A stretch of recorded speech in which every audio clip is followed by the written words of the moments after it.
자, 여러분. 하룻밤 사이에 정말 딱 연설 하나 때문에 시장 전체가 완전히 뒤집혔습니다.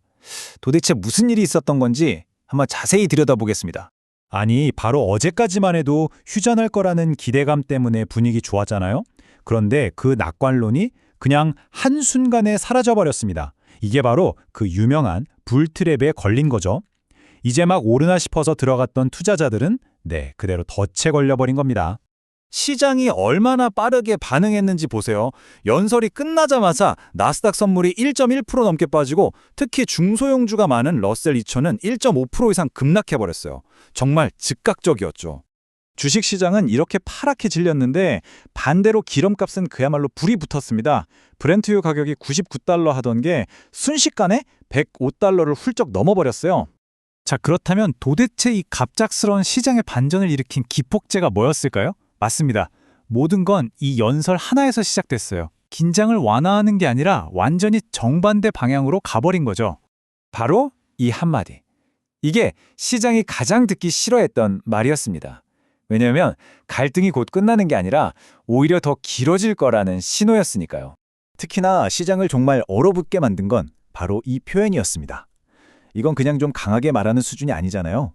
협상이나 타협 같은 건 아예 생각도 안 하고 그냥 완전히 끝을 보겠다는 신호로 시장은 받아들인 겁니다. 심지어 작전의 범위도 아주 구체적으로 밝혔습니다.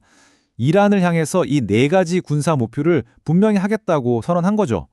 그런데요, 여기서 진짜 중요한 포인트가 있습니다.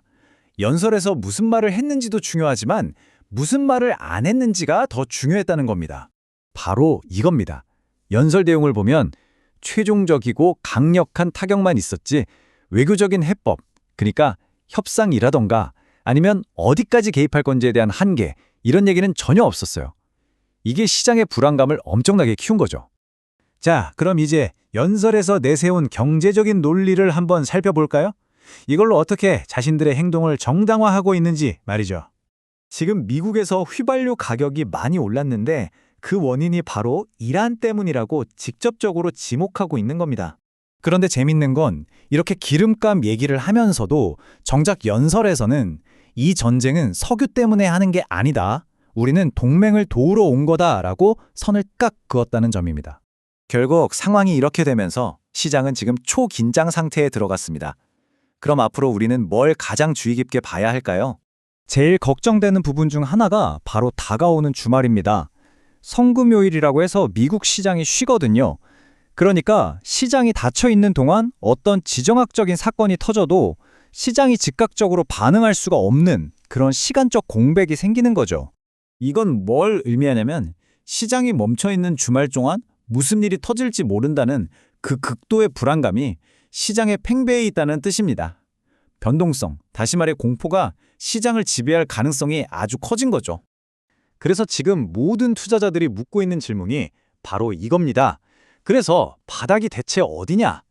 일부 분석가들은 S&P 500 지수가 이전 저점이었던 630선 초반까지 다시 내려갈 수도 있다고 보고 있습니다. 그리고 바로 이 마지막 질문이야말로 이 긴장감 넘치는 주말을 앞둔 우리 모두가 느끼는 그 엄청난 불확실성을 가장 잘 보여주는 한마디가 아닐까 싶습니다.